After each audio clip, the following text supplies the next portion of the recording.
natin ang ating mga manonood para sa susunod na Miyerkules, December 9. At ganun din po, hingan po namin kayo ng pananaw. Saka nyo po dadasalin yung prayer.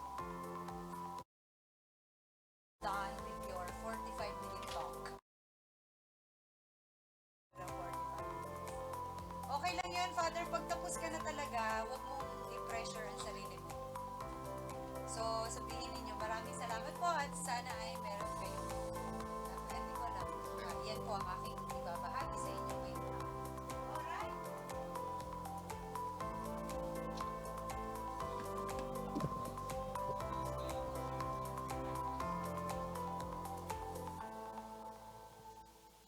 Gumagana, Father, yung clicker nyo po. Yes. Okay.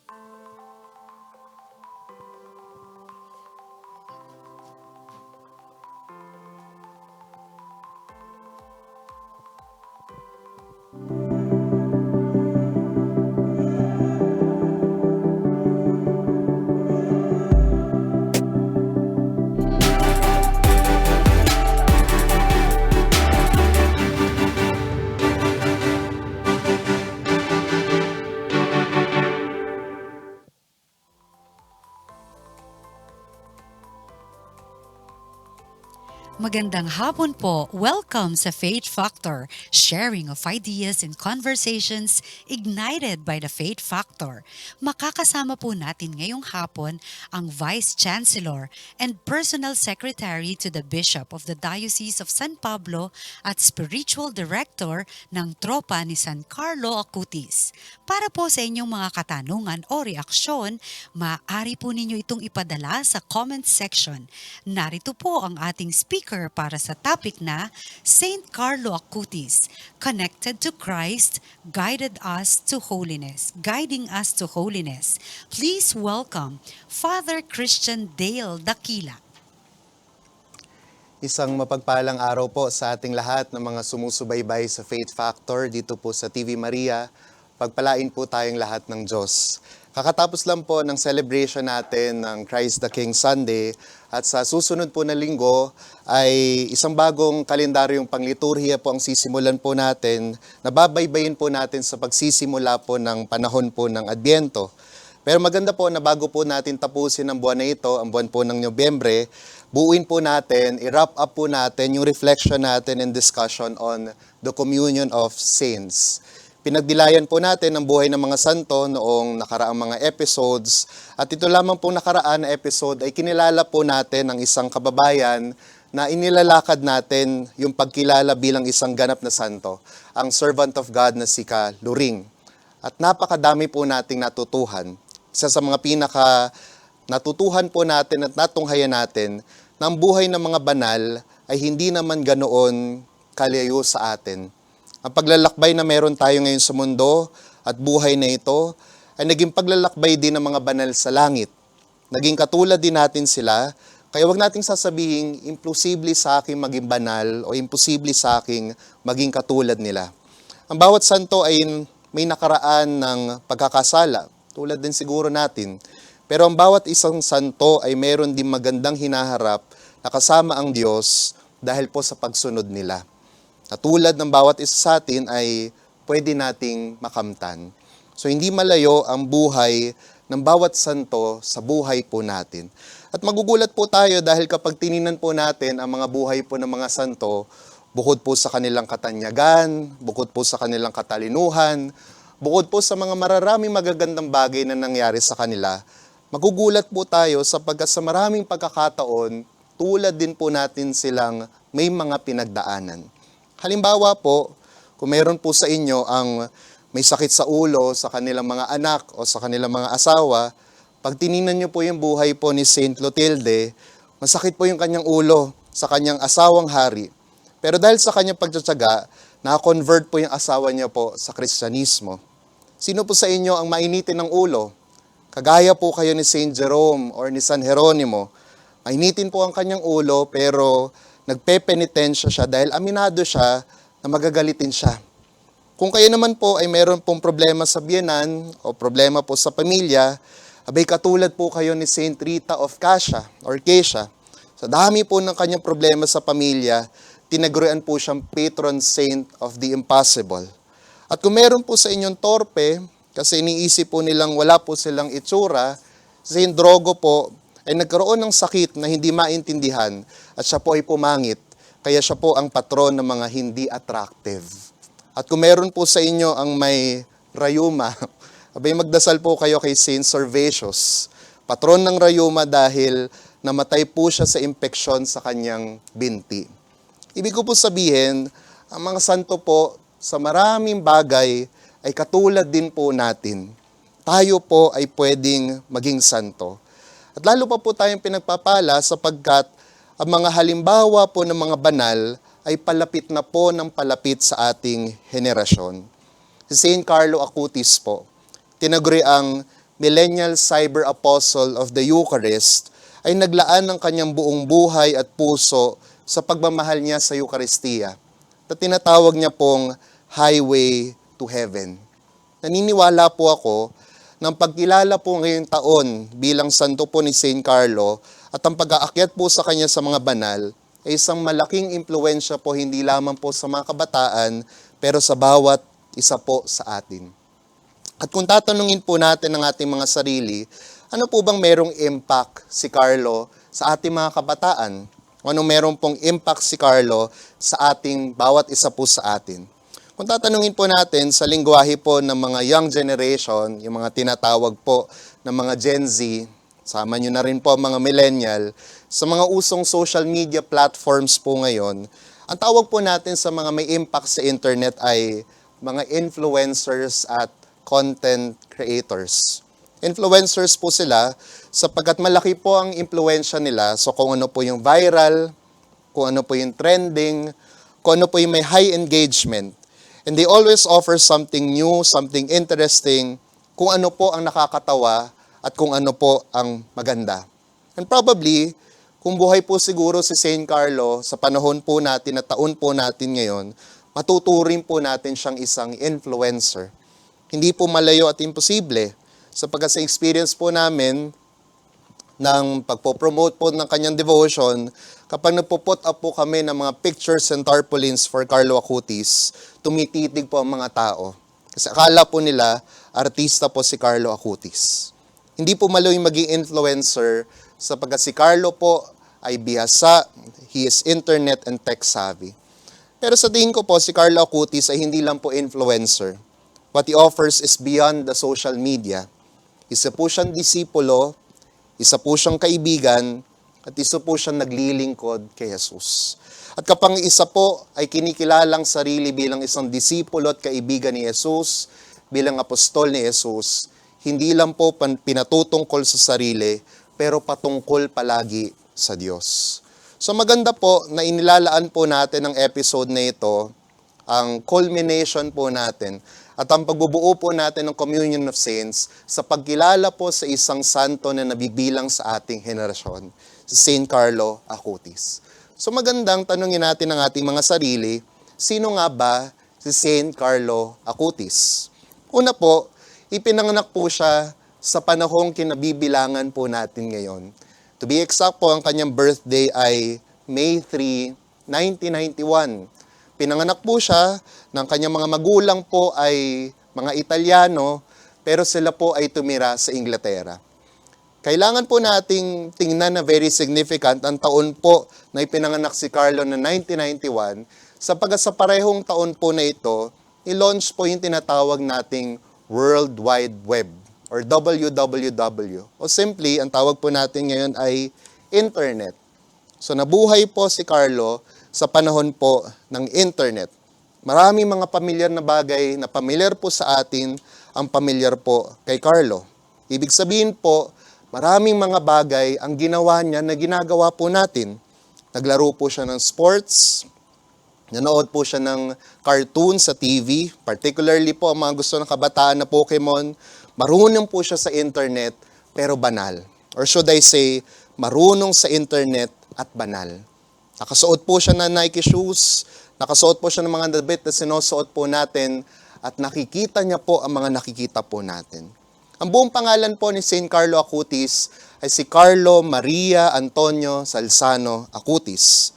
Bininyagan po siya sa London noong taong May 18, 1991 sa isa pong simbahan sa London. At di kalaunan po ay mula po sa kanyang pagbibinyag ay lumipat na po sila ng kanilang tahanan sa Milano. Dito po nakitaan sa kanyang murang edad ng traces o pagkakita po ng kanyang kabanalan dahil sa pagkahiling niya po sa mga religious activities. This is very significant because ang pamilya Acutis po, bagamat sila po ay mga Katoliko, ay hindi po mga practicing Catholics. Hindi po devout Catholics ang kanyang mga magulang. Kaya nga very significant that at the age of 5, in the year 1996, si Carlo Acutis po ay nagsadya ng kanyang sarili na i-consecrate niya ang kanyang sarili sa Our Lady of the Rosary of Pompeii. At noong taong 1998, ay 7 years old pa lamang po si St. Carlo Acutis, na-receive na po niya sa pamamagitan ng special permission ang unang pakikinabang or First Communion. Dito po, makikita po natin kung gaano kahalaga kay Carlo Acutis ang mga bagay na ito. Sa screen po, makikita niyo po yung PowerPoint.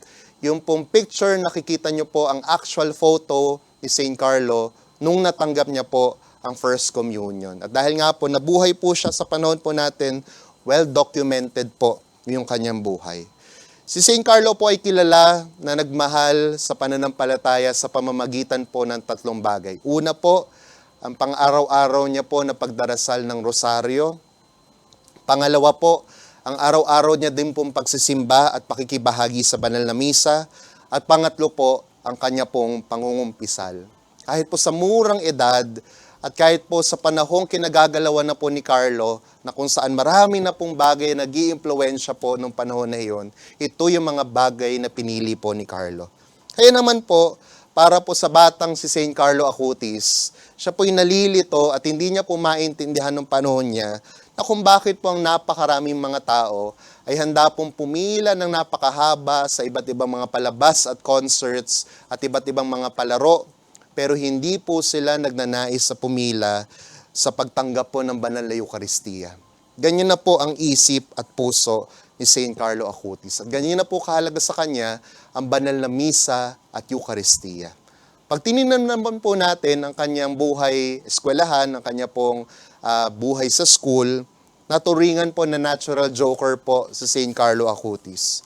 Pero kung meron po magi-stand out sa kanya, ay yung kanyang pagmamahal sa mga taong nakapaligid sa kanya. Yung mga natuturo sa kanya ng mga teachers at yung kanyang mga kaklase. And to be precise po sa kanyang buhay bilang isang santo, ay kinilala po si Carlo sa maraming pagkakataong pinagtanggol niya po yung mga kaklase niya pong binubuli po sa school. Isa po to sa mga magandang halimbawang ipinakikita ni St. Carlo sa mga kabataan. And in particular, meron pa pong isang pagtatanggol sa bully ang ginawa po ni St. Carlo Acutis. If you will be reading about the life of St. Carlo, meron po siya naging guardian. Ang pangalan po ay si Rajesh na nagmula po sa Mauritius. So naging malapit po ito si Rajesh. Siya po ay native Hindu, yung kanya pong religion. Pero dahil po sa kanyang pagsunod at nakita niya po yung halimbawa na kanyang inaalagaan si Carlo, di kalaunan po ay nagpa-convert po ito sa Catholicism. Pero according din po sa accounts ng buhay po ni St. Carlo, isa pa po sa isang significant na nangyari po kay Rajesh, ay nung bumisita po yung kanyang nanay sa trabaho po ni Rajesh, sa bansa po kung saan nagtatrabaho po si Rajesh, ay nakasuot po ng traditional Hindu attire po yung nanay po ni Rajesh. So yung mga bata po na nandoon sa school, nung pinuntahan po ni Rajesh at nung nanay niya po si Carlo Acutis, pinagtatawanan po yung nanay po ni Rajesh. Pero kitang-kita po sa katayuan, sa pag-uugali po at sa disiplinang pinalaki po kay Carlo Acutis na hindi niya po ito pinalampas at talaga pong ginalang niya at pinatanggal niya po ang nanay po ni Rajesh. So ito yung sa mga bagay na nakikita po sa buhay po ni San Carlo Acutis. At hindi lang po siya nagtatanggol sa mga nambubuli sa kanyang mga classmates, inilalapit din niya po ang kanyang mga klase sa pananampalataya. Hindi po siya natatakot at natutuwa po siya palagi kapag pinapakita niya po sa kanyang mga kaklase ang rosary po at pinapakilala po ang debosyon. Pagdating naman po sa mga gadgets na nung panahon na iyon ay sikat na rin po, katulad kung paano po ka-advance ang technology po natin sa panahon po natin ngayon. It is good to note that although we usually depict St. Carlo with gadgets and the internet, napakalaki po ng kanyang disiplina sa kanyang sarili. In fact, when we speak of the use of gadgets and of the internet, in order to impose upon himself a certain kind of discipline, to balance with his studies and other priorities like religious activities, he would discipline himself and would only allot a number of hours per week sa paggamit po ng mga gadgets na ito. Meaning to say, yung pagiging mabuting paggamit ng teknolohiya at yung malalim na pananampalataya are not mutually exclusive to each other. Pwede po natin gamitin ng teknolohiya para tayo maging banal, pwede po tayong maging banal sa panahon po ng teknolohiya. At ito isang bagay na pinakita po natin sa atin ni St. Carlo Acutis. Sa panahon po natin ngayon, na tayo po lahat ay almost all chronically online, lahat po tayo nasa internet, lahat po tayo nasa social media, magandang paalala po ang buhay ni St. Carlo Acutis na pwede po natin po itong gawin. Napakalaki po ng sense of control and sense of discipline ni St. Carlo Acutis na kahit po yung mga maliliit na bagay, pwede niya pong ibigay sa pagsasakripisyo. Halimbawa po, meron po siyang favorite na maharahil po ay favorite din po ng mga bata ngayon, yung Nutella. And sometimes, he would deprive himself of eating Nutella and he would say that this act would be his suffering and offering for those who would need his prayers. So ito po yung mga bagay na simpleng ginagawa po ni St. Carlo Acutis. Nakikita po natin ngayon, pero he does these ordinary things extraordinarily. Napakahalaga din po sa kanya ng purity. Sabi niya po, each person reflects the light of God.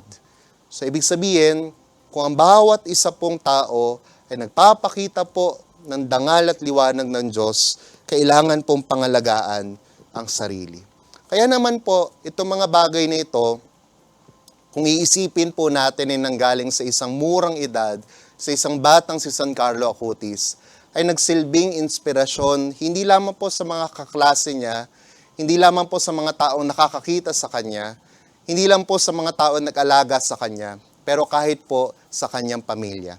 You would remember, I have mentioned, hindi po lumaking si Carlo Acutis sa isang devout Catholic family. They are not practicing Catholics.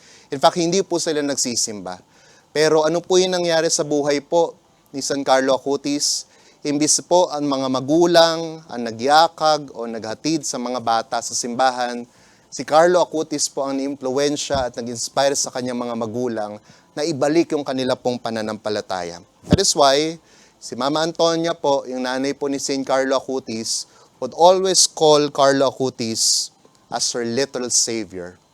Siya po ang nagligtas sa buhay po ng nanay ni San Carlo because without him, she thinks that she will not be able to reconvert herself to Catholicism. So parang napakagandang halimbawa po ng pananampalataya ng buhay po ni Carlo Acutis kahit po ang kanyang pamilya ay nagbago po ang puso. Kitang-kita po ang kagandahang loob na ito sa napakaraming mabubuting gawain na ginawa po ni St. Carlo. Isa po sa napakagandang halimbawa na binibigay po ni St. Carlo sa ating mga kabataan ay ang kanyang pagiging matulungin. And at a very young age, he would help in the soup kitchen of his community. Nagdo-donate po siya ng mga sleeping bags at nagbibigay po siya ng mga tulong sa mga nangangailangan sa lansangan. At hindi po siya minsan bumibili ng mga bagong bagay o kagamitan upang makatulong po ito sa iba.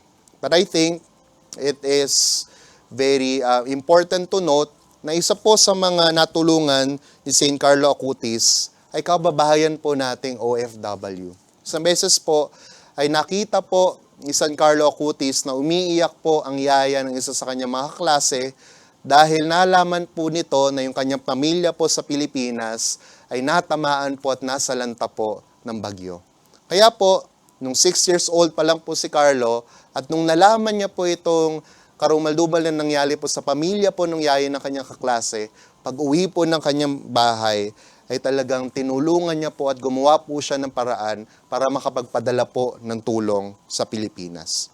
So ito po ang isa sa mga bagay na talagang maganda po natin makita sa halimbawa po ni St. Carlo Acutis. But among the many things that we would regard as something inspirational from St. Carlo Acutis, I think one of the traces that up until now, makikita po natin na naging impact and legacy po ni St. Carlo Acutis ay yung tinatawag po nating Eucharistic miracles. Nung bata pa po si St. Carlo Acutis, isa po sa kinahumalingan niya po ay yung tinatawag po nating Eucharistic miracles. Kaya nga po, hiniling po niya sa kanyang mga magulang na bumisita po siya sa iba't ibang lugar upang matunghayan ng sites kung saan po mga nangyari yung Eucharistic miracles like in Florence, Lourdes, Lanciano, in Spain, in Assisi, and in Fatima. So ito pong lahat ng ito ay well documented. And in fact, even up until this very day, if you will be looking over the internet, the very website that Carlo created in order to have an account of all of the Eucharistic miracles, itong very website na po ito is still existing. So ito po ay naging isang Eucharistic miracles exhibit na bumibisita po sa iba't ibang lugar that was documented and compiled by St. Carlo Acutis himself. And the website itself is still existing. No?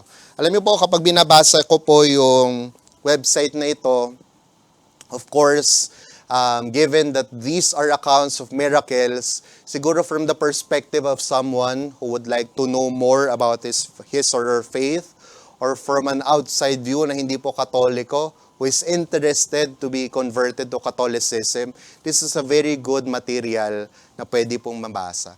Isa po sa nakakatawa ko pong nabasa about the Eucharistic miracles that was documented by Carlo Acutis, ay yung Eucharistic miracle po sa Santarém, Portugal. Nung binasa ko po, natawa po ako kasi sabi po doon ay meron daw pong isang babae na pinaghihinalaan niya po yung kanyang asawa na nangangaliwa. So ang ginawa po nung babae na ito para mahuli niya o mapatunayan niya po nangangaliwa yung kanyang asawa, pumunta po siya sa mangkukulam. At yung sabi po ng mangkukulam ay para po matugunan yung pangangailangan, kailangan niya po magnakaw po ng Blessed Sacrament. So ang ginawa po ng babae, nung gabi po ay pumunta po siya sa simbahan, nagnakaw po siya ng sacred host, at habang siya po ay umaalis sa kanyang, habang kasama niya po, ninakaw niya po ng sacred host, miraculously po, hindi po tumitigil sa pagdugo po yung sacred host. So takot niya po ay itinago niya po sa isang baul yung pong sacred host. At pag uwi po ng kanyang asawa, nagulat po sila sapagkat yung pinakabaul kung saan po niya nilagay yung sacred host, lumiwanag po ng lumiwanag. At pagbukas po nila, tumambad po sa kanila yung napakaliwanag po na ilaw at yun po yung nagsilbing pagkakataon upang pagbalikan po yung mag-asawa at upang ma-convert po yung lalaki sa kanya pong pangangaliwa. And that is the Eucharistic miracle of Santarém, Portugal. So isa po ito sa mga dinocument po ni St. Carlo Acutis. Isa po ito sa mga tinaga po ni Carlo Acutis ng mga kwento with the view of, intention of, and the objective of inspiring other people to have that love for the Eucharist, to believe in the real, true, and substantial presence of the Eucharist, which for St. Carlo is a very important facet in the Catholic faith. Kung titingnan niyo pa po yung buhay po ni St. Carlo, ginamit niya po talaga yung internet para po sa kabanalan, sapagkat hindi niya lang po binigyan account lahat ng mga Eucharistic miracles, pati po lahat ng makukuha niya pong Marian apparitions ay dinocument na rin po sa isang website. And if you will try to look into the compilation of the Marian apparitions created by St. Carlo Acutis, dalawa po sa Marian devotion sa Pilipinas ang nabanggit po doon. Yung sa Manawag, sa Pangasinan, at sa Kaysasay po sa Batangas. Which brings us to a very important aspect of St. Carlo Acutis' life. He was a Marian devotee. Mahal na mahal niya po si Mama Mary. She was so close to the Blessed Mother that his spiritual journey was founded on the Holy Eucharist and his devotion to the Blessed Virgin Mary. Sabi niya nga po, Araw-araw po siya nagdarasal ng rosaryo, and at one point, he would even say, the rosary is the most important appointment of his life. Napakamahal niya po kay Mama Mary. And he had consecrated himself to her Immaculate Heart as suggested to him by Our Lady of Fatima. So ito po yung mga magagandang bagay na ginawa po ni St. Carlo sa kanya pong buhay. Yung kanyang pagiging computer genius ay hindi lang po niya ginawa upang siya po ay kumita, upang siya po ay sumikat, upang siya po ay ma-addict sa paglalaro ng internet or computer, pero ginamit niya po ito for evangelization and catechism. Ginamit niya po ito para po lumalim pa po yung pananampalataya ng mga taong makakakilala po sa Kanya nung panahon niya at hanggang sa panahon po natin ngayon. Napakarami pong ginawa po ni St. Carlo, pero kung titingnan niyo po yung kanyang buhay, napakaikli lang po ng taon ng kanyang paglagi dito sa mundo. Namatay po siya ng 15 years old lamang. At dung mga huling sandali ng kanyang buhay, lumala po yung kanyang sakit. Pero ang sabi po sa kanyang narrative, ang sabi po sa kanyang account, nung lumala po yung kanyang sakit, lalo pong lumalim yung kanyang pananampalataya. At yung hirap niya po na dinanas sa kanyang karamdaman ay inalay niya po upang ipanalangin ang simbahan, ang mahal na Santo Papa, at yung mga kapwa niya pong nagdurusa dahil po sa karamdaman. At the age of 15, sabi ko nga po, na-diagnose po si St. Carlo Acutis ng leukemia. At ito po ang pinakadahilan kung bakit po siya tuluyang namatay. At nung tinanong po ng mga doktor kung siya po ay nahihirapan sa kanyang sakit, naging simple lang po ang kanyang katugunan. Ang sabi niya, there are people who suffer much more than me.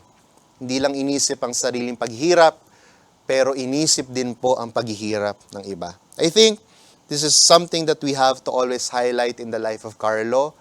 Aside from identifying ourselves with him because he's technologically advanced, he's aware of the context of our times, let us always remember that he was also a cancer patient. And not only that, there are a lot of reasons for him, being a cancer patient, to be depressed, to be sad, or to be hopeless. But Carlo Acutis remained calm and joyful. Carlo Acutis remained to serve his priorities of loving the Eucharist and the Blessed Virgin Mary. Namatay po si St. Carlo Acutis noong October 12, 2006 sa edad po na 15 years old.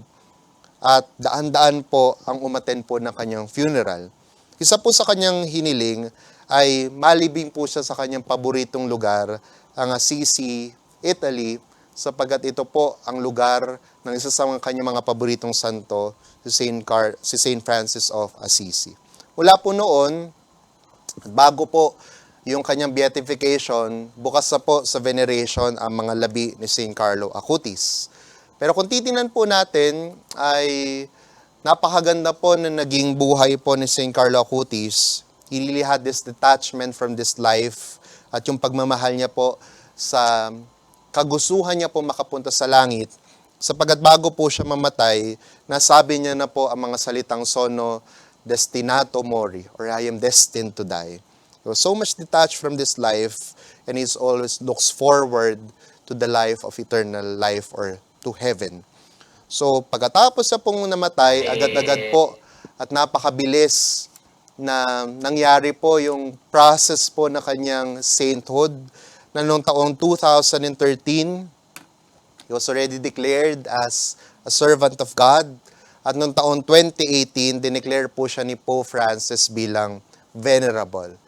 And soon after po ng kanyang declaration as a servant of God and declaration as venerable, nangyari na po yung dalawang miracle na hinihintay natin so that he would be finally declared as a saint. Una po, yung beatification miracle ay nangyari po sa Brazil, sa isang bata, ang pangalan po ay Mateus. Gumaling po siya sa isang kakaibang sakit ng pangalan po ay annular pancreas. So, pinanganak po itong batang si Mateus noong 2009. At nung pinanganak po siya, meron na po siyang serious condition na nahihirapan po siyang kumain at napakasakit po ng kanyang tiyan. He was unable to keep any food in his stomach at araw-araw po siya at lagi po siya nagsusuka. So, on October 12, 2013, 7 years after Carlo's death, no, ay itong bata na ito ay hinawakan po ang imahe po ni Carlo Acutis at nagdasal po siya na sana po tumigil na po yung kanyang pagsusuka. And immediately after, nangyari po ang milagro. And immediately thereafter, kinalala po ang miracle na ito. And the second miracle happened naman po with a young woman from Costa Rica in the year 2001, na pinanganak po noong 2001. Ito pong babae na ito ay nalaglag po sa bicycle noong taong 2002 and had suffered severe head trauma. And even after emergency surgery, doctors warned her family that she could die at any moment. Hindi na po niya maililigtas sa kanyang sarili doon po sa nangyaring aksidente. And yet, after that, yung nanay po, nung kasama po nung kanyang nung pasyente na ito ay nagdasal po kay Blessed Carlo Acutis. Pumunta po yung nanay sa Assisi at nagdasal po sa libingan.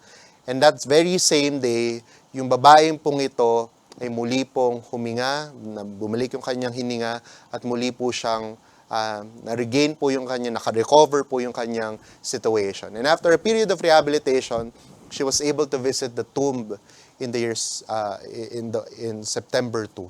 Kaya naman po, kinilala po ito ng simbahan at di kalaunan po ay nakaschedule na po yung kanyang canonization. Originally po, it was of this year's Divine Mercy Sunday, bago po sana namatay. Kaso namatay po ang ating minamahal na Santo Papa, si Pope Francis. But soon after, it was rescheduled a day before the birthday of Mama Mary, September 7 of this year. Nakita po natin ang napakagandang nangyari during the canonization.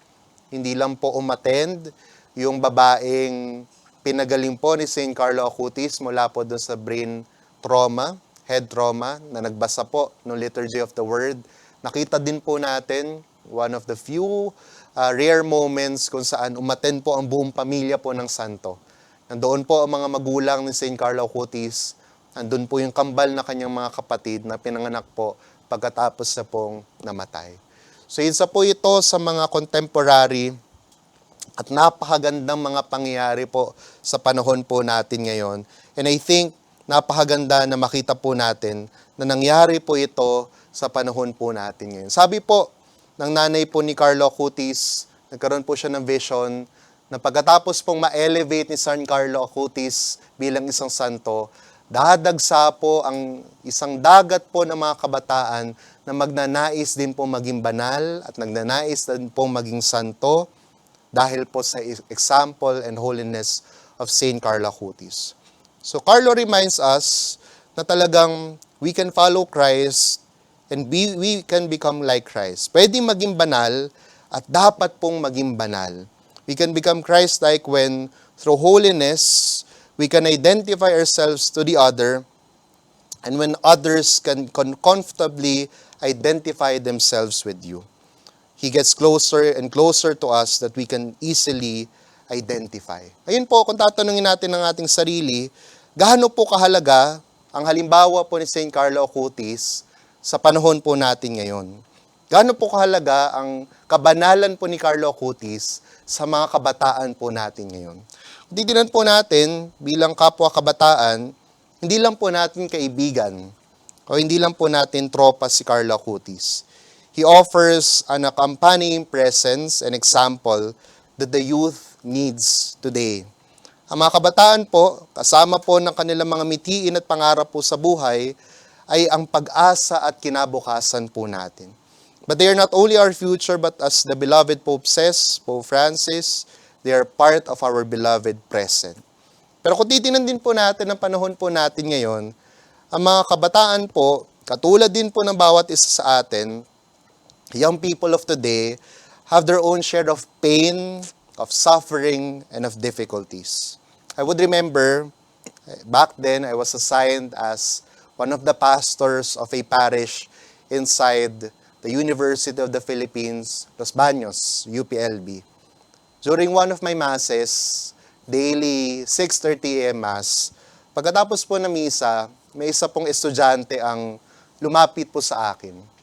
At simple lang po ang kanyang sinabi, "Father, ipag-pray over niyo po ako." I thought na hindi lang po simple yung kanyang kahilingan kasi namumugto po yung kanyang mga mata. It was just the beginning of the second semester. That was February of that particular year. So tinanong ko po siya, ano bang pwedeng ipagdasal natin at ano bang pinagdadaanan mo ngayon? Simple lang po ang kanyang naging tono, pero napakalalim po ng kanyang sagot. Ang sabi niya po ay, kamamatay lang po ng tatay ko. And then I understood when I talked to him how complicated his situation was. Kakasimula lang po ng semester sa UPLB, nakatira po siya sa Visayas, wala po siyang pera, hindi po siya pwedeng umuwi para ipalibing niya po yung tatay niya. Just like that particular story and many others, sa panahon po natin ngayon, marami pong pinagdadaan ng pain, suffering, and difficulties ang ating mga kabataan. So when we try to look into the life of St. Carlo, and when we try to look into the plight of the youth today, we ask ourselves, ano po bang pinapakita ni St. Carlo Acutis? Then, we must realize that in our context, in our struggles, in our very lives, St. Carlo Acutis reminds us that faith is always necessary. Napakahalaga po ng pananampalataya amidst the sufferings of this world, amidst yung ingay po ng mundo po natin ngayon, amidst the presence of the advancement of technology and social media. If you try to notice, napakaingay po ng mundo po natin ngayon. Ang biro ko nga po dyan, before, yung mga bata, pinapagalitan sa dining table kasi cellphone po sila ng cellphone. And up until now, that becomes our reality. Pero hanggang ngayon po, medyo iba na yung mga bata na po yung nagagalit sa mga magulang kasi kahit po sila nagse-cellphone na rin po. So this becomes an era of distraction. Napakarami pong gulo. At alam po natin yan, napakarami pong ingay po sa mundo. Pero kung titinan po natin mabuti, although at the early onset of the internet, nabuhay din po si Carlo sa panahong kinagagalawan po natin ngayon. But when we try to look into his life, nabuhay po siya ng banal. Nabuhay po siya sa konteksto po natin, pero naging tunay po siyang masaya. Pope Francis, our beloved Pope Francis, in his apostolic exhortation for the youth, Christus Vivit, binanggit niya po si St. Carlo. At ang sabi niya po, it is true that the digital world can expose you to the risk of self-absorption, isolation, and empty pleasure. But do not forget that there are young people who even show creativity and even genius. Like Carlo Acutis, he knew how to use the new communications technology to transmit the gospel. To transmit the gospel and to communicate values and beauty. So, kung titinan po natin, nabuhay po si Carlo Acutis sa mapulusyong hangin na nilalanghap po natin. Nabuhay po siya sa mabilis sa takbo ng panahon po ng internet, pero nagawa niya po maging payapa ang kanyang isip. Nagawa niya po maging payapa ang kanyang kaluluwa. Nagawa niya pong maging payapa ang kanyang kalooban. Minahal niya po ang Diyos ng buong buo at pinaglingkuran at minahal niya po ang kanyang kapwa. All of those things in a matter of a short earthly life. Pinili niya po ang pinakamahalaga at tunay po na siya po ay naging masaya. And if we try to ask ourselves, looking into the example of St. Carlo Acutis, looking into the example of the communion of saints, tatanungin natin ang ating sarili, kaya ko rin bang maging banal? Kaya ko rin bang maging katulad ni St. Carlo Acutis? Ang sagot po, kaya pala. Posible pala. Pwede pala. And it only takes a certain kind of surrender, a certain kind of discipleship, a certain kind of love that St. Carlo in his own life exemplified. So we pray now, especially, na ngayon po, na sa panahon na taon po natin ngayon, we can already venerate Saint Carlo Acutis as an official saint in the Catholic Church. Panalangin po natin na katulad niya ay mabuhay po tayo sa mundong kinagagalawan po natin ngayon na pinipili palagi ang maging banal at pinipili lagi na magmahal. We pray that He will continue to intercede for us, to intercede for our youth today, and to become a beacon among the youth, and to guide us closer to Jesus. So napakaganda po na naging buhay ni Saint Carlo Acutis. Nawa po tayong mga kabataan, ang bawat isa po sa atin, ang mga pamilya, ay kukunin po ang halimbawa niya para lalo po tayo maging malapit kay Jesus. Maraming salamat po sa inyong lahat, and hopefully, mas marami po tayong natutuhan sa buhay po ni Saint Carlo. We become devotees to him so that we would deepen also our love for the Eucharist and the Blessed Virgin Mary. God bless po sa ating lahat. Maraming salamat po, Father Dale, sa makabagong impormasyon mula sa buhay po ni San Carlo Acutis. Father, meron pong mga comment at meron din pong mga katanungan tayo na natanggap. Ang una pong comment na natanggap natin, ang sabi po niya, very relatable po ang sa kasalukuyang panahon ang naging buhay ni Saint Carlo. Gumagamit po siya ng internet, gumamit ng jeans, ng sneakers, at ang paborito pala po niyang pagkain ay Nutella. Meron din po, Father, na tanong. Ang tanong po niya, kamusta po kaya ang kanilang pamilya pagdating sa yung kanilang economic status kasi kinakaya po nilang mag-visit sa iba-ibang mga lugar? I think he lived with a well-off family. Well provided po si Saint Carlo Acutis, businessman po yung kanyang tatay, no. But I think the point is, despite living a comfortable life, he still was able to choose yung mga bagay na otherwise other people would have been tempted to set aside, no.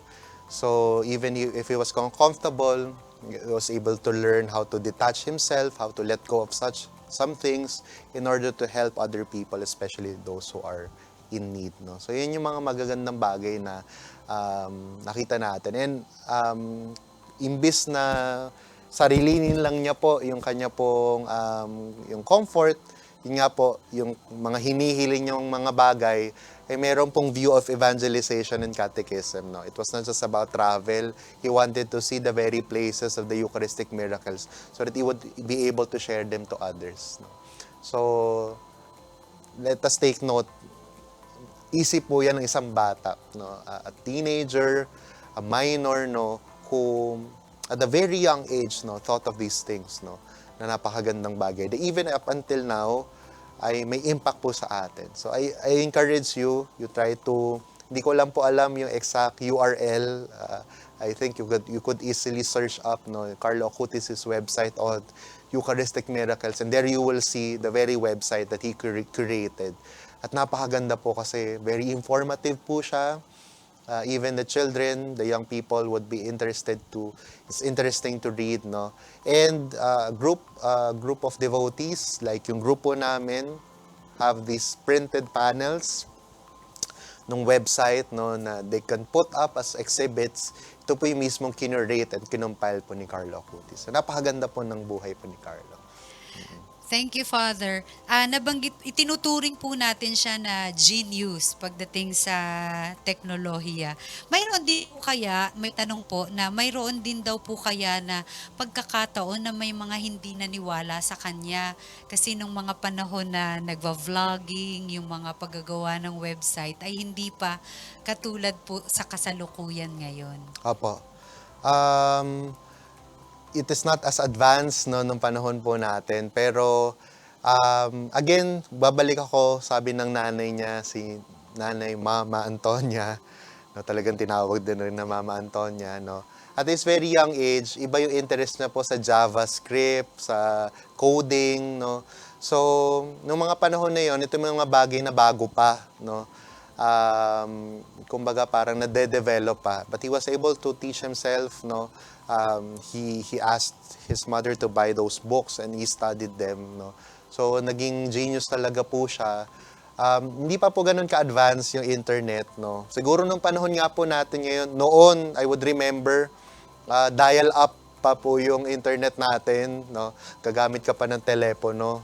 Pag merong tumawag, mapuputol po yung internet. Ganun pa po kabagal yung internet nung context po ni Carlo.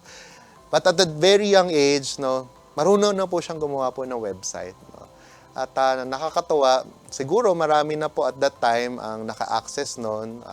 Pero iba po talaga yung impact niya ngayon. No? Na nakita po natin yung naging efforts po niya in his youth. No? Yun po.